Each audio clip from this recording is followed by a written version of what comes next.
with Christ that this is something that we have to daily fight with and to get through. Amen? Amen.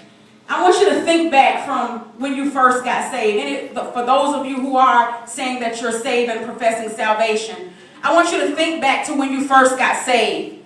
Or for even those of you who have been saved for years. It seemed like right when everything was going just fine. Right when you felt like the car was running right. Right when God was elevating you in ministry. When it seemed like the family was doing okay. When your health was fine. It seemed like that's when the enemy wanted to come and attack you. All of a sudden, when you thought things were going good, you get a mind battle that you thought you had conquered. Say that. That's right. Because it's the enemy. That's right. Coming to destruct you and destroy you and to get your mind off track. But all of a sudden, those things will come. Matter of fact, the person who was seeking a job that necessarily wasn't pleasing to God, but all of a sudden, when you come into Christ, you get that phone call that the job is available. Yeah. Now you're faced with a choice. Yeah. And we all know that this walk is a choice. We choose to do right. Amen? That's right. We choose to do the right thing. As a matter of fact, when you first got saved, it seems like that woman or that man that you were interested in or whatever, they wouldn't give you the time of day. But the moment you came into Christ was the moment all of a sudden they're interested in you. That's right. They're coming to bring distraction. Amen.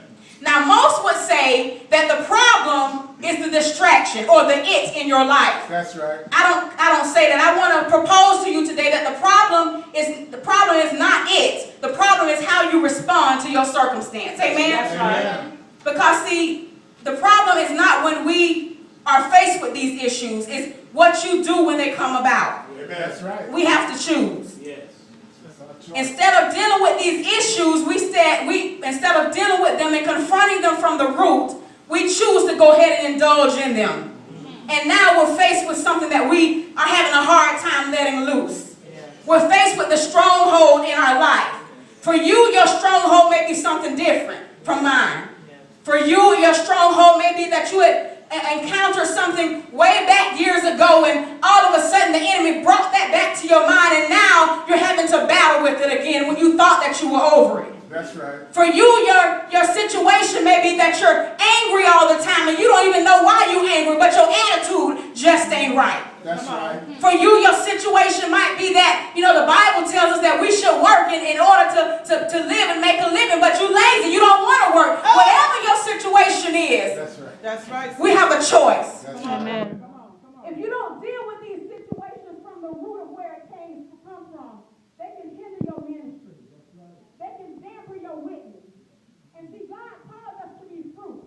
He called us to be able to minister when we can. He called us to plant seeds into others' lives. But if our life is all messed up, how are we going to be able to minister to those that we come across? How is it that we can plant a seed when our lives are messed up? Have you ever been around somebody and they want to witness to you, but you saw them down the street doing something just the other day that they weren't supposed to do? How do you receive that from them? You don't receive